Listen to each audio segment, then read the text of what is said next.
Now let's go to the boiling Israeli politics. Israelis have returned back to the streets. They are continuing their protests against Netanyahu's government renewal of the judicial overhaul. From reservists to cyberware officials, all are standing in defiance as the reform row threatens their domestic stability. Here's a report.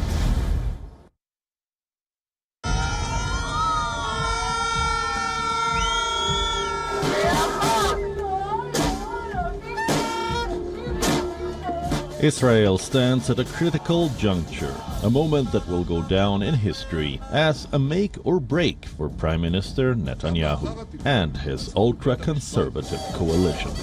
From Tel Aviv to Jerusalem, thousands are on the streets. They are protesting controversial judicial reforms. This week, the Israeli Parliamentary Committee adopted a key clause of the reform. התקבלה ותועבר לוועדת החוקה, חוק ומשפט שאותה יציג.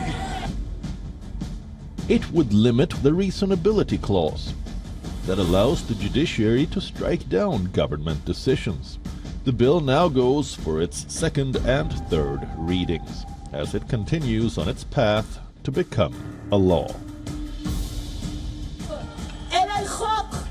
Leading the resistance is Israel's reservist force.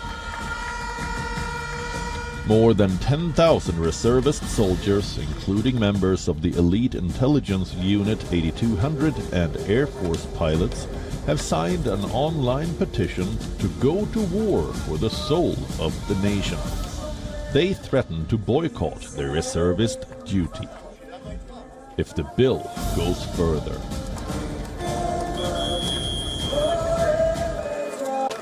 We do not agree with the government's judicial overhaul, and we will not allow a dictatorship to happen. We will only serve under a democracy. We will not serve under dictator leadership. Israel is a democracy.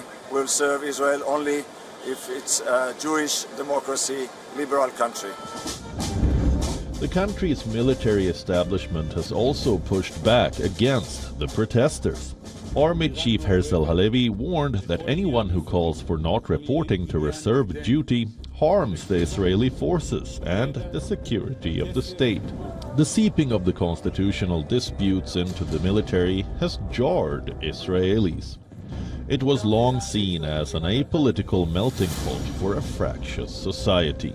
Among the dissenters is Nadav Argaman, the former head of Shin Bet, the internal security agency of Israel.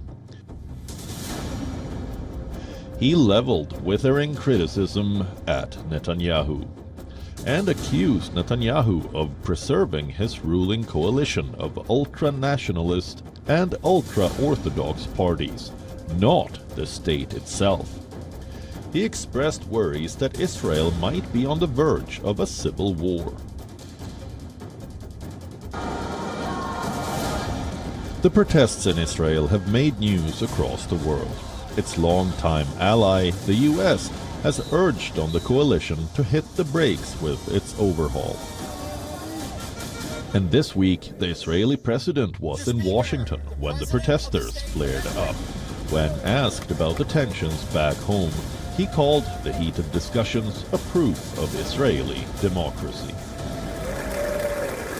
In practice, the intense debate going on back home, even as we speak, is the clearest tribute to the fortitude of Israel's democracy.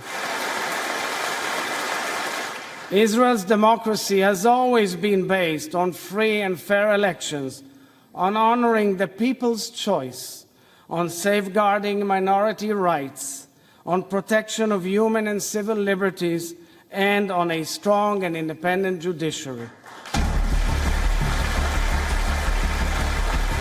Netanyahu introduced the reform soon after taking office last year. The judicial overhaul plan has divided an already highly polarized country and sparked months of sustained mass protests. The government froze the bill in March this year after weeks of protests and mounting labor strikes. But recently, the judicial overhaul was rebooted after talks seeking compromise with opposition lawmakers failed. Proponents of the changes say the court has become too interventionist and that the change will facilitate effective governance. Opponents say the court has a critical role in protecting civil rights and liberties. Netanyahu is currently on trial for corruption. He heads the country's most ultra-nationalist and religiously conservative government in Israel's 75-year history.